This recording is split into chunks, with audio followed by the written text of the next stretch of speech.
Monaco is sold as the world's safest playground. But beneath the polished yachts and blazing casino lights, nearly every street corner hides a surveillance camera. And there is one police officer for every 100 residents. In this so-called paradise, privacy is an illusion. Citizenship is currency, and losing your fortune means losing your existence. If you think you know the real Monaco, you're about to discover the side they desperately want to keep hidden. Here is where the story begins. Step onto any street in Monaco, and the first thing you notice isn't the supercars or the designer storefronts. It's the eyes. Over 1,000 high-definition cameras sweep the pavements, the parks, the marinas. They watch every entrance, every alley, every inch of public space. The coverage is so complete that even the smallest square cannot escape the digital gaze.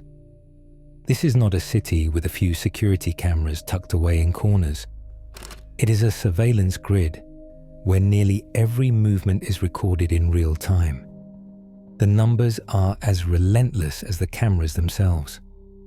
For every 100 residents, there is a uniformed officer from the Sûreté Publique. Monaco fields about 550 police officers for a population just under 39,000, one of the highest ratios on the planet. Compare that to London or Paris, where a single officer might be responsible for hundreds more. Here, the police are never out of sight. They patrol the boulevards, stand at the casino doors, monitor checkpoints at the border. Their presence is not subtle. It is a daily reminder that control here is not just an idea, it is a physical fact. The system is built for speed. Emergency response times average less than a minute. A call for help barely has time to echo before a patrol car screeches to a halt. The official line is safety, but the effect is unmistakable. Every resident, every visitor, every billionaire in a penthouse knows that nothing goes unseen for long. The city's network links cameras to police in real time, feeding images and license plate numbers to monitors in the Sûreté Publique new headquarters. A building opened just last year as a monument to modern order. In Monaco, security is not just a promise, it is a permanent condition. The question is not whether you are being watched. It is how many lenses are tracking you at any given moment, and how quickly the uniform presence will close the distance if you step out of line. Every camera in Monaco's grid is backed by law. The rules are clear, codified, and enforced with the precision you would expect in a place where privacy is a myth. Law number 1565, passed in December 2024, is the backbone. It spells out how personal data can be collected, stored, and used, drawing a sharp line between what is allowed and what is not, at least on paper. No camera goes up in a public space without prior sign-off from the Minister of State. In private businesses or residential buildings, the law requires immediate notification to the Autorité de Protection des Données Personnelles, APDP. This agency is the gatekeeper, reviewing every request and tracking every system. But it is not alone.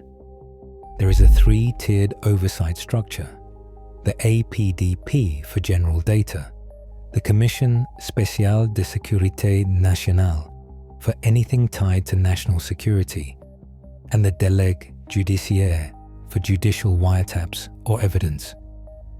Each layer is designed to keep surveillance within its legal sandbox, but together they form a machine that never powers down. The rules themselves are dense. Article 85 demands that video surveillance in public areas gets explicit government approval. Article 23 requires that data protection is built into every system by default. If there is a breach, Article 32 says it must be reported immediately, and high-risk projects trigger mandatory impact assessments under Articles 35 and 36. The language is clinical, but the effect is total. Every movement, every license plate, every face entering a casino or stepping onto a marina is fair game for the state's gaze.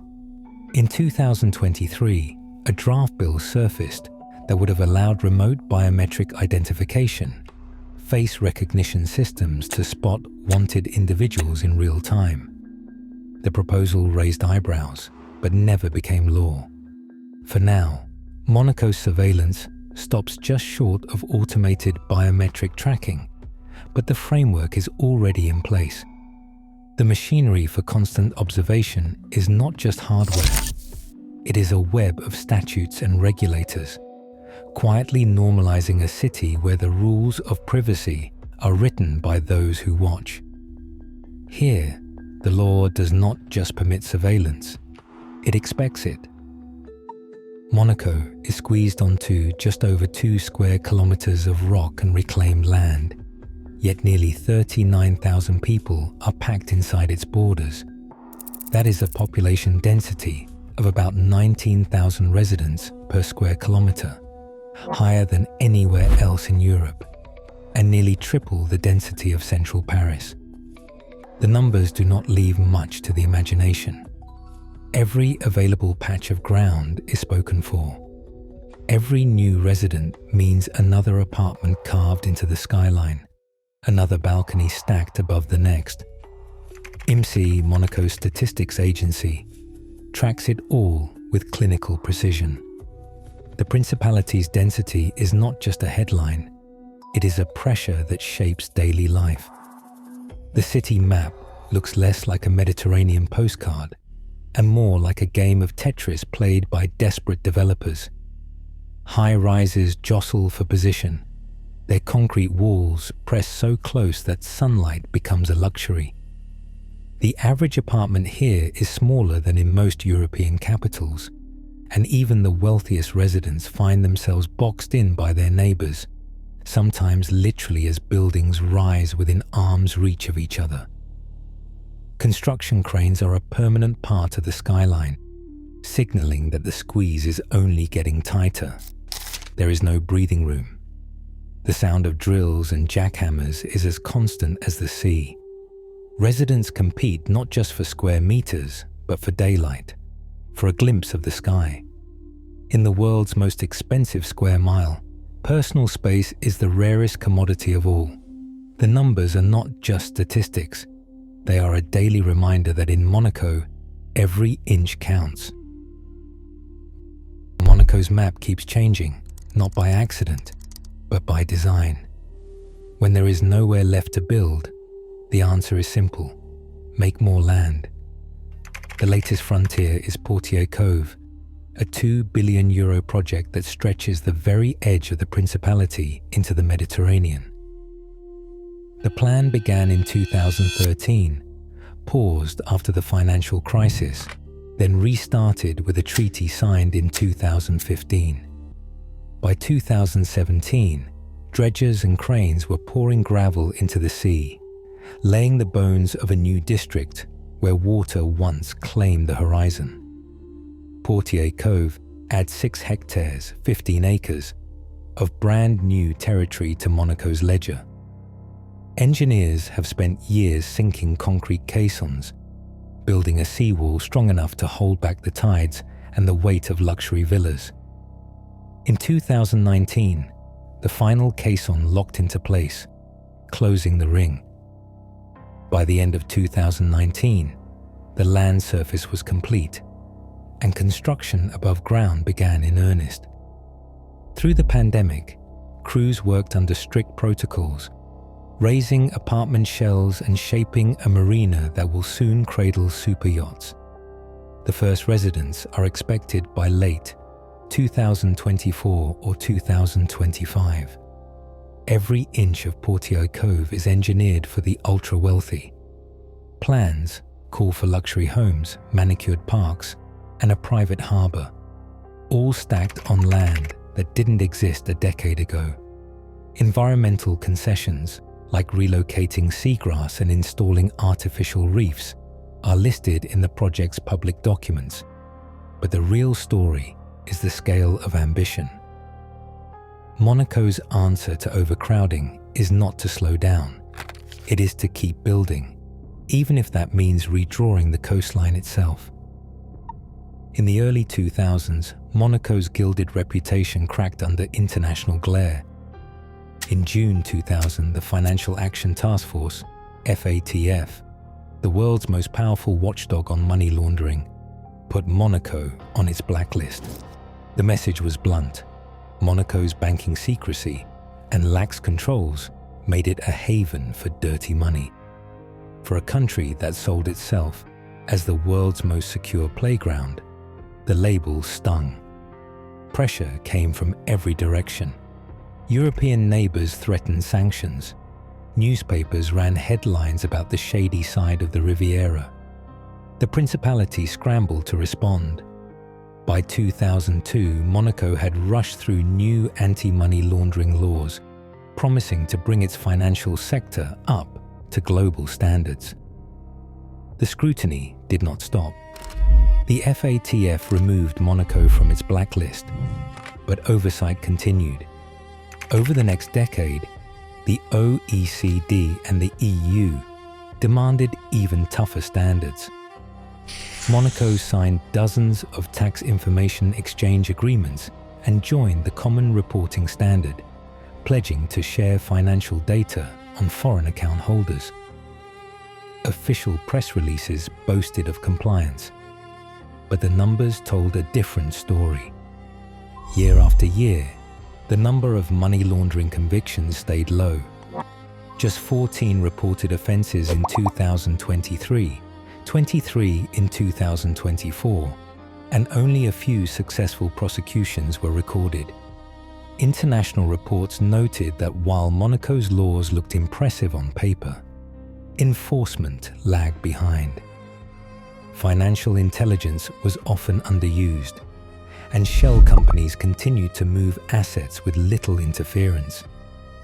Regulators in Paris and Brussels kept the pressure on, insisting that the Principality's reforms were only as good as their results. Behind closed doors, Monaco's bankers and lawyers adapted. New rules meant more paperwork, not less secrecy. The old game of hiding assets did not vanish, it just learned new tricks. By the mid-2020s, Monaco's economy had shifted from open defiance to quiet compliance. The world's wealthiest clients stayed, drawn by the promise of discretion, even as the state promised transparency. The gilded cage learned how to keep its secrets, just enough to stay off the blacklist, but never enough to let outsiders see the whole picture. Shell companies and nominee trusts line the corporate registry in Monaco, but their names rarely match any doorbell.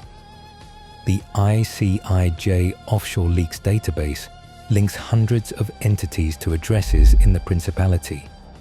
Anonymous firms, family offices, and holding companies that exist mostly on paper. These are not relics of the past. In the years since the Panama Papers and the Paradise Papers, new filings keep appearing, fresh names, fresh paperwork, but the same addresses in towers overlooking the sea. French anti-fraud investigators have spent the last decade tracing the money trails that wind through Monaco's banks. In 2022, the Parquet National Financier in Paris opened another probe into tax fraud routed through Monegasque accounts. Previous cases dragged into the headlines in 2014 and 2017, with French courts demanding records from Monaco's institutions. Each time the pattern repeats. Funds move through shell companies, property is bought through proxies, and the ultimate owners stay hidden behind layers of legal insulation. The French Ministry of Justice publishes the press releases, but few names ever reach the public. Buying a life in Monaco starts with a notary and a thick stack of documents. Proof of funds is the golden ticket. Show a bank statement, or better yet, buy a property outright, and the door opens. The notary's job is to certify the money exists, not to ask where it came from. For would-be residents, the process is less about patriotism and more about demonstrating wealth. Residency applications hinge on these notarized statements, with no published minimum. But insiders whisper about the magic threshold, a few million euros in liquid assets, or a deed to a luxury apartment. Despite the reforms, opacity survives in the fine print. Monaco's property registry is not public. Ownership structures remain buried in notarial deeds and cross-border filings. The world's most expensive real estate can sit empty for years, shielded by shell companies and trusts, waiting for an owner who might never move in. The system runs quietly, lubricated by intermediaries, lawyers, bankers, and notaries who translate foreign wealth into local status. Here, secrecy is less a loophole than a service, sold to anyone with enough money to buy silence. Every morning before sunrise, thousands of workers board the TER trains in Nice and Menton, clutching coffee in paper cups, eyes fixed on their phones. The journey is short, just 20 minutes along the coast, but it draws a hard line between two worlds. By the time the first luxury boutiques unlock their doors, Monaco's workforce has already arrived from France and Italy, ready to polish marble floors, serve breakfast on silver trays, and steer Bentleys through the city's narrow streets. Nearly 80% of the people who keep Monaco running do not live within its borders. They cannot afford to. The cost of a studio apartment here can swallow an entire year's salary. So every evening, the same workers file back onto the trains, heading home to places where rent does not cost 10 times the minimum wage. On the border, police checkpoints are a fixture. Uniformed officers scan commuter trains, checking IDs and residency permits. The message is clear.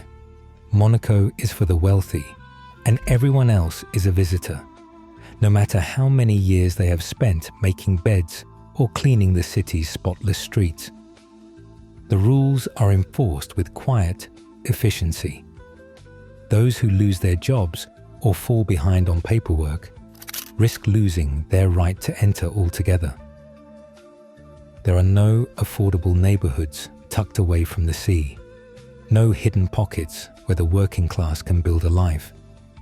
Even a cup of coffee in Monte Carlo can cost more than an hour's wage for a cleaner.